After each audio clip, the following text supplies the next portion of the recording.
Hello friends, मैं प्रमोद सिंह आप सभी का स्वागत करता हूं अपने YouTube चैनल ईजीएस स्टडी में। और आज के इस वीडियो में आप देखेंगे 6 to 8 अर्थात JTET के 6 to 8 में किए जाने वाले जो आप तैयारी कर रहे हैं स्पेशली साइंस और मैथ से रिलेटेड जो टॉपिक है उसके बारे में आपसे डिस्कस करने वाला हूँ। साथ में आपको अपने जो नए बैच स्टार्ट करने वाले हैं उसके बारे में भी मैं अपने इस वीडियो में आज दूंगा। तो आइए देखते हैं इस वीडियो को बिना कोई समय गंवाए। सबसे पहले बात करें तो JTET 6 to 8 में अभी तक 2 एग्ज़ाम हुए हैं, एक बार 2013 में और एक 2016 में। और ये दोनों जो एग्ज़ाम हुए हैं वो 150 क्वेश्चन के थे, समय था 2 घंटा। और जो नई नियमावली आ रही है अभी क्या होता है इसके बारे में तो गारंटी नहीं कहा जा सकता, लेकिन 2019 की नियमावली आई थी, एक नियमावली बनी थी 2019 में जिसके बारे में मैंने आपको जिक्र भी किया है, उसके बारे में मेरा वीडियो भी अवेलेबल है। आज दोनों को कॉम्बो मिला करके यदि 150 क्वेश्चन का होता है या फिर 250 क्वेश्चन का होता है तो अंतर क्या है? अंतर कुछ नहीं होगा, सिर्फ क्वेश्चंस का नंबर बढ़ने वाले हैं। समय 2 घंटे की जगह पर 2.5 घंटे आपको दिया जा सकता है। समय कुछ बढ़े में वृद्धि होगी और क्वेश्चंस में कह सकते हैं संख्या में वृद्धि होगी। टॉपिक वही रहेंगे, टॉपिक कुछ नए चेंज नहीं होने वाले। चेंज क्या हुआ है? चेंज हुआ है आपका लैंग्वेज में, जो पहले थे उसमें लैंग्वेज की संख्या बढ़ाई गई है। अभी आप जान रहे हैं कि JSSC के द्वारा जो सरकार के द्वारा जो नए लैंग्वेज जोड़े गए हैं उस पर काफ़ी बवाल भी हो रहा है। सरकार क्या एक्शन लेती है ये बात की बात है, हम तो अभी मान के चल रहे हैं सभी। अब उसके आगे देखिए, उसके आगे आपको क्या करना है, चेंजेस क्या आए हैं कि पहले हर सब्जेक्ट हर सेक्शन में, सेक्शन कहेंगे कि जैसे हिंदी सेक्शन है, इंग्लिश का सेक्शन है, रीजनल लैंग्वेज का सेक्शन है, CDP का सेक्शन है, आप यदि SST के लेते हैं तो SST या मैथ साइंस का सेक्शन है। पहले ये बॉन्डेज नहीं था कि आपको हर एक सेक्शन में पास करने हैं, किसी में कम आया, किसी में आपका बहुत अच्छा मार्क्स आया तो सब जोड़ करके जितना आपका ओवरऑल आता था उस पर आपका क्वालिफाई करते हैं या नहीं ये डिपेंड करता था। लेकिन इस बार जो चेंजेस आए हैं उसके बारे में आप भी पेपर के माध्यम से ज़रूर जानते ही होंगे या आप ज़रूर कहीं और वीडियो देखते होंगे तो उसके माध्यम से भी आपको ये पता होगा। तो चेंजेस यहाँ क्या किया गया है कि अब जो एग्ज़ाम में आप बैठेंगे उस सारे सेक्शन में, सारे सेक्शन कहने का मतलब है CDP, Hindi, English, regional language, math science, ये सारे सेक्शन में आपको मिनिमम मार्क्स लाने होंगे। उससे कम मार्क्स लाते हैं तो आप क्वालिफाई नहीं करेंगे। समझ में आई बात? कहने का मतलब है कि यदि इससे साइंस में मैथ से आपका 30 क्वेश्चन, अभी 30 क्वेश्चन लेके चल रहे हैं 150 के आधार पर, यदि 30 क्वेश्चन में यदि पूछा गया है तो आपको एटलीस्ट आपको इसमें कम से कम 30 का यदि आप 40% निकाल लें जनरल कैटेगरी के आधार पर तो कम से कम 30 का 4 या 12 क्वेश्चन आपको सॉल्व करने ही होंगे। सॉल्व नहीं, सही करने होंगे। समझ में आई बात? इस प्रकार से यदि आप निकालते हैं कि हर सेक्शन में 40%, तो हर सेक्शन में 40% आ जाएगा तो ऐसा थोड़ी है कि आप पास कर जाएंगे। नहीं, ये गलतफहमी में मत रहिएगा। कहने का मतलब ये है कि एटलीस्ट कम से कम इतना होना चाहिए और ओवरऑल जनरल कैटेगरी के लिए 60% होना चाहिए। बाकी बात अभी चेंजेस क्या आएंगे, कभी पेपर में लिखता है कि ओबीसी के लिए 55 रहेगा, SC ST के लिए 50 रहेगा, ये क्या आता है ये बात का मैटर है। लेकिन आपको तो 60% जाना है। और आपको यहाँ ये भी बता दें कि जो 2016-2013 में जो बहाली हुई थी उसमें इसी का मार्क्स तय किया था। तो आप सिर्फ क्वालिफाई करने के लिए मत जाइए। क्या होगा, सरकार क्या डिसीजन लेती है, मेंस लेती है या नहीं लेती है, ये बात की बात है।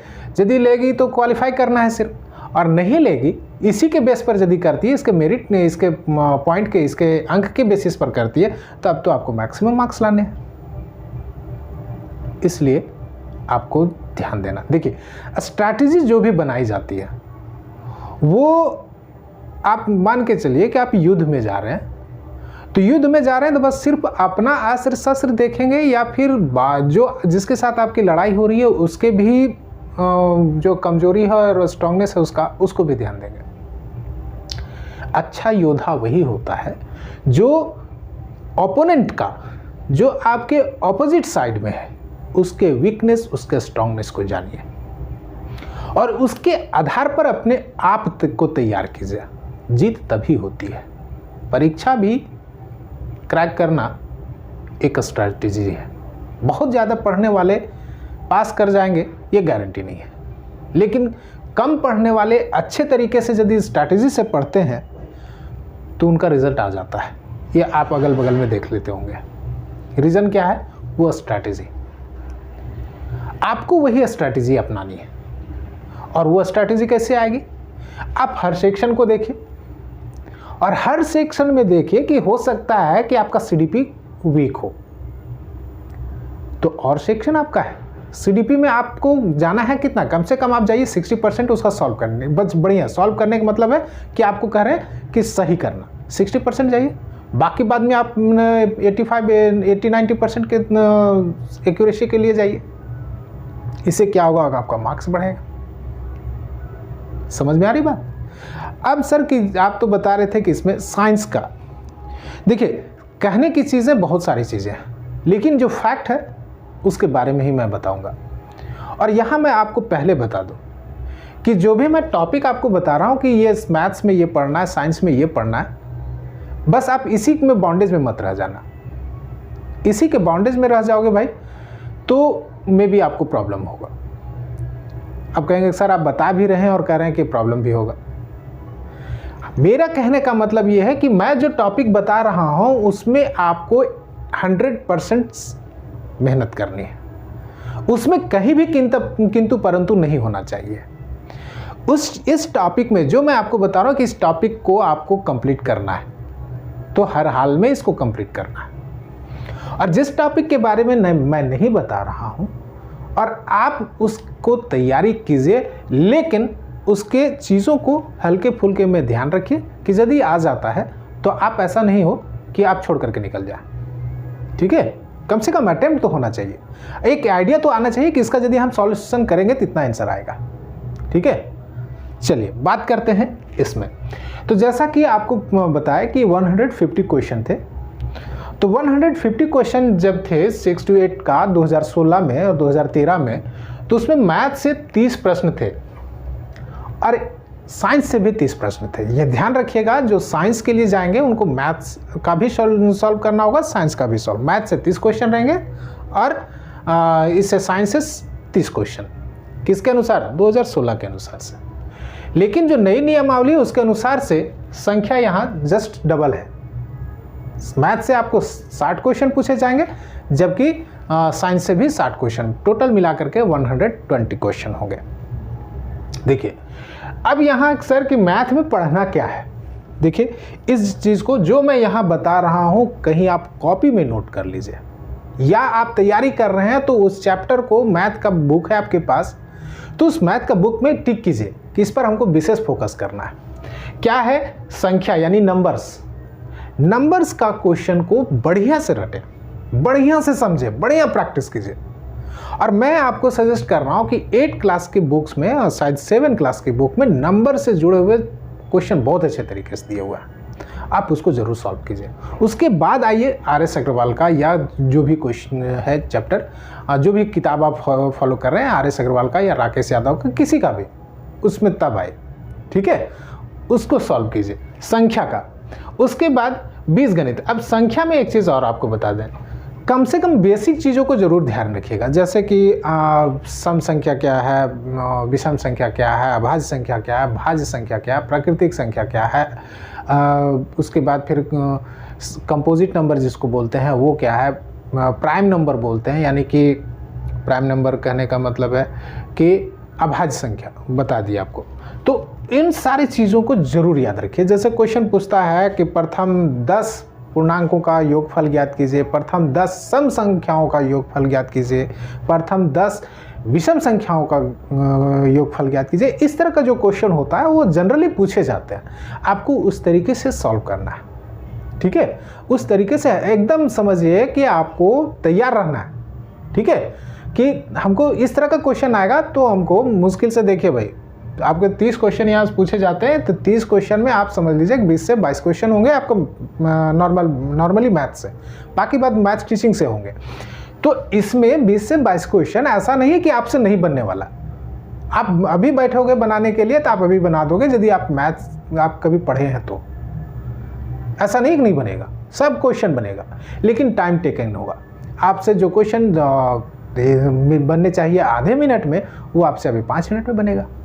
यही तो तैयारी करनी है, यही आपको मेहनत करनी है कि जो 5 मिनट में हम अभी टाइम दे रहे हैं उसको हमको लाना कहाँ है, बहुत ज़्यादा तो 25 से 30 सेकेंड, बहुत ज़्यादा आप 40 सेकेंड, 40 सेकेंड से ऊपर नहीं जाएंगे।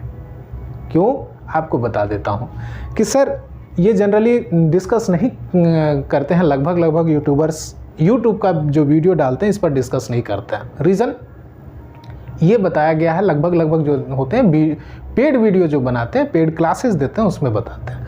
मैं बता रहा हूँ यदि 2 घंटे देते हैं तो आपसे 120 मिनट मिला और 150 क्वेश्चन है, ठीक है, क्वेश्चन 150 है और टाइम कितना है, 120 मिनट।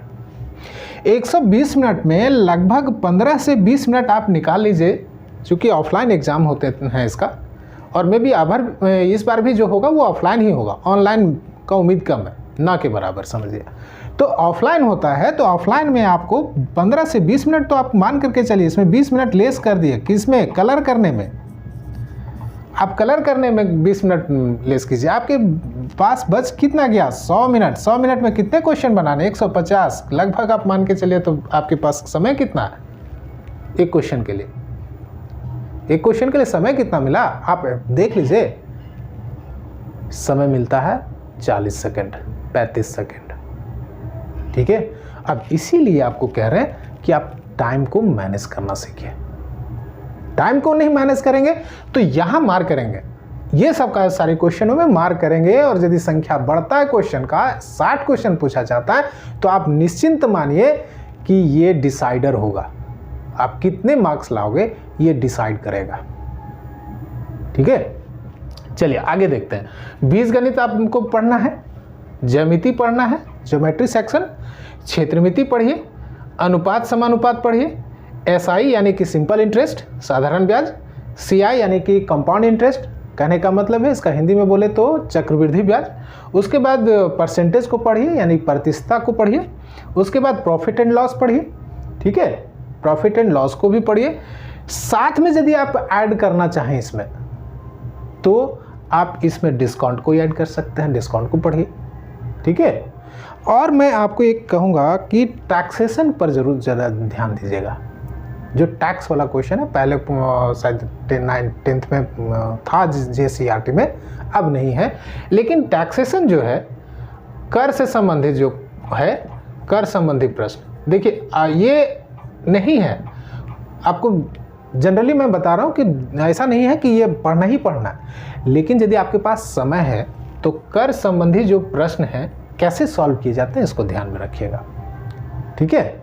चलिए आगे बढ़ते हैं। उसके बाद सांख्यिकी, सांख्यिकी में आपको पढ़ना है मीन मोड मीडियम कैसे निकाला जाता है। सिंपल क्वेश्चन होता है एकदम, आग जा करके 10वां में जो क्वेश्चन है उसको मत बनाने लगिए, सिंपली जो क्वेश्चन होता है कि प्रथम संख्या दिया हुआ 10 संख्या दिया है और उसमें बोला कि इसका मीन या मोड क्या होगा या इसमें मीडियन क्या होगा ये निकालने के लिए, यानी कि माध्य क्या होगा, माध्यक क्या होगा और बहुलक क्या होगा ये निकालने के लिए देता है। आज इजी क्वेश्चन होता है, ठीक है। उसके बाद पासा को ध्यान रखिएगा, पासा से संबंधित क्वेश्चन 2016 में पूछे भी गए हैं 6 to 8 में। बनाने का तरीका बहुत आसान होता है, ठीक है। बहुत बच्चों को ये प्रॉब्लम भी करता है, जल्दी समझ में नहीं आता, लेकिन इसका जब तरीका खोजेंगे ना, कह सकते हैं कि इसका ट्रिक जब जानेंगे ना तो बहुत इजीली बनता है, ठीक है। तो वो तरीके से समझिएगा। अब सर कि ये इतने सांख्यिकी और पासा के बाद आप गणित शिक्षण को देखेंगे, गणित का जो टीचिंग मेथड होता है वो पढ़ना। अब यहाँ एक टॉपिक जो छूटा हुआ है उसको आप ऐड कर लेंगे, त्रिकोणमिति को पढ़ लीजिए, ठीक है। त्रिकोणमिति पढ़िए। आप कहेंगे सर इतने सारे तो लिखा दिए, लेकिन इसके लिए हम फॉलो किस चीज़ का करें, फॉलो किस किताब की करें?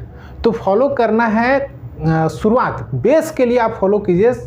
आप जो जो टॉपिक बताएं उसमें छठा से लेकर के 10वां तक का किताब में यदि ये टॉपिक मिलता है, और निश्चित तौर पर है, जैसे अनुपात समानुपात आपका शायद एक चैप्टर मिलेगा तो मिलेगा, नहीं मिलेगा, तो ये सारे टॉपिक्स यदि आपको मिलते हैं तो पहले आप 6 to 10 की किताबों को बनाइए।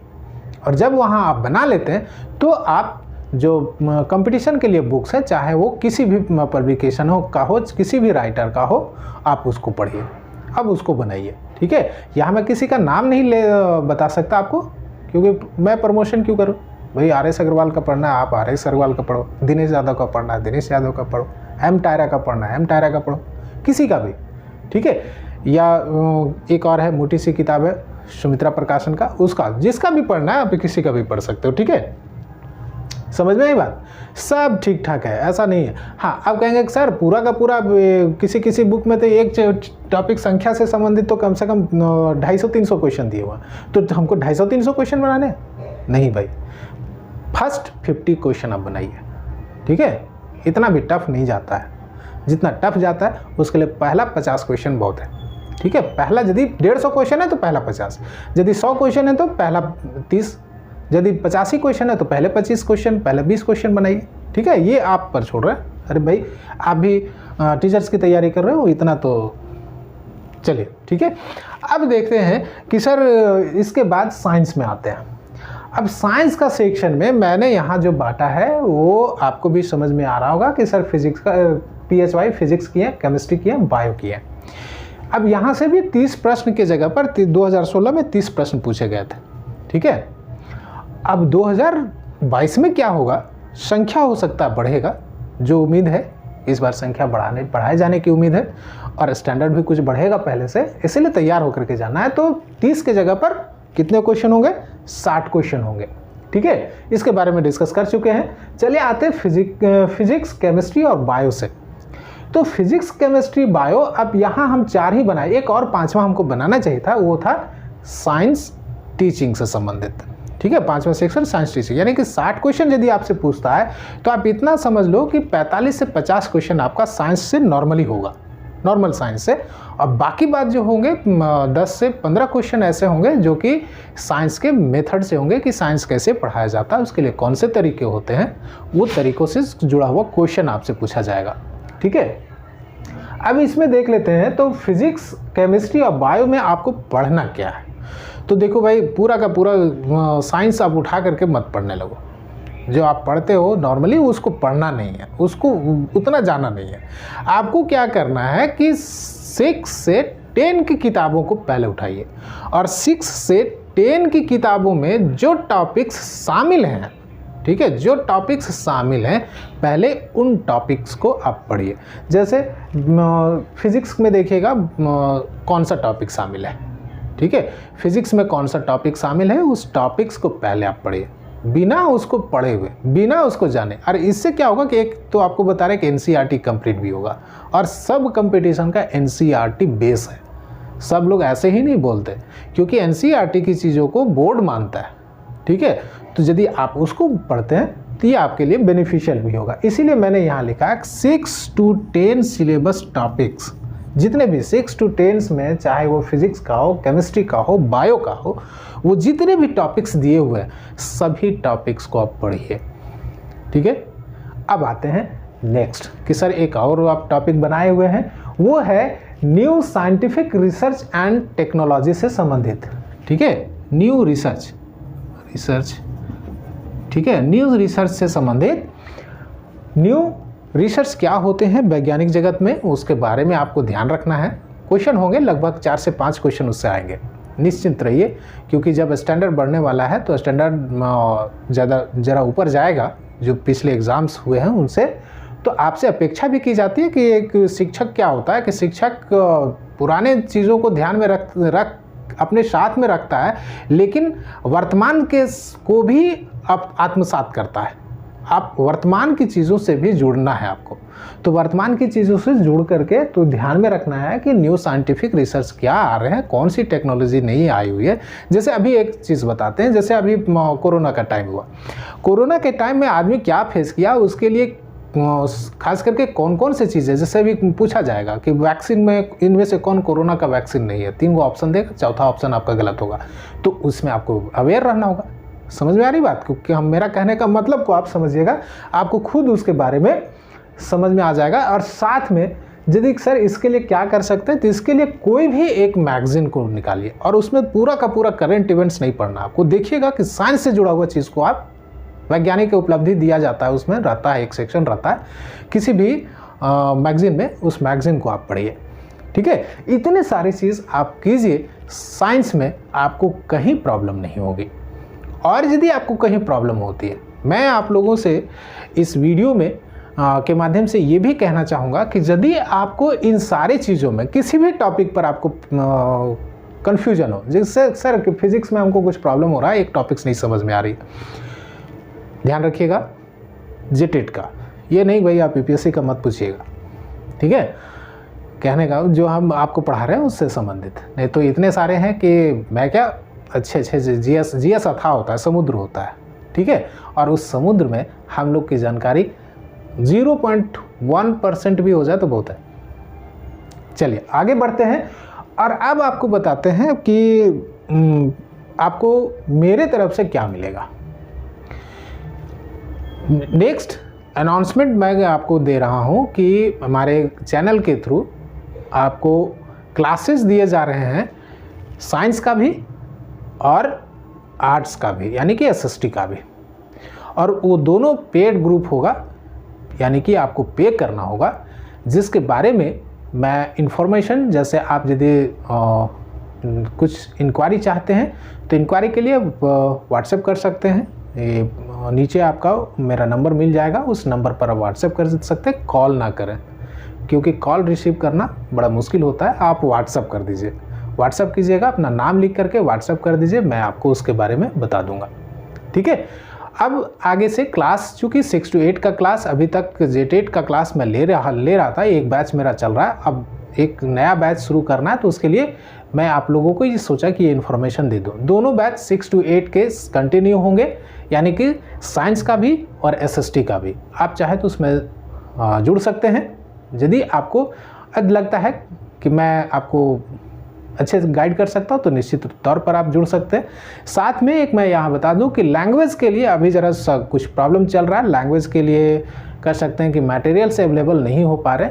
मटेरियल्स जब तक अवेलेबल नहीं होंगे तो लैंग्वेज के लिए ज़रा सा सोचना पड़ेगा, अभी फ़िलहाल नहीं दे पाएंगे लैंग्वेज के लिए जो टीचर्स की तैयारी कर रहे हैं उनके लिए। बाकी ये दोनों के लिए मैं आपको तैयारी करवाऊँगा।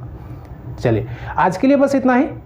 आप सब तैयारी करते रहिए और इंतज़ार ना कीजिए कि नोटिफिकेशन आएगा तब तैयारी करेंगे, क्योंकि इंतज़ार करते करते पता चलता है कि हाथी पूरा निकल जाता है, पूंछ पकड़ने के लिए हम लोग दौड़ते हैं। तो हाथी को कहा जाता है कि अब वीडियो बड़ा हो जाएगा, इसीलिए अगले में चर्चा करेंगे कि अपॉर्चुनिटी को आगे से पकड़ना होता है, पीछे से आप नहीं पकड़ सकते।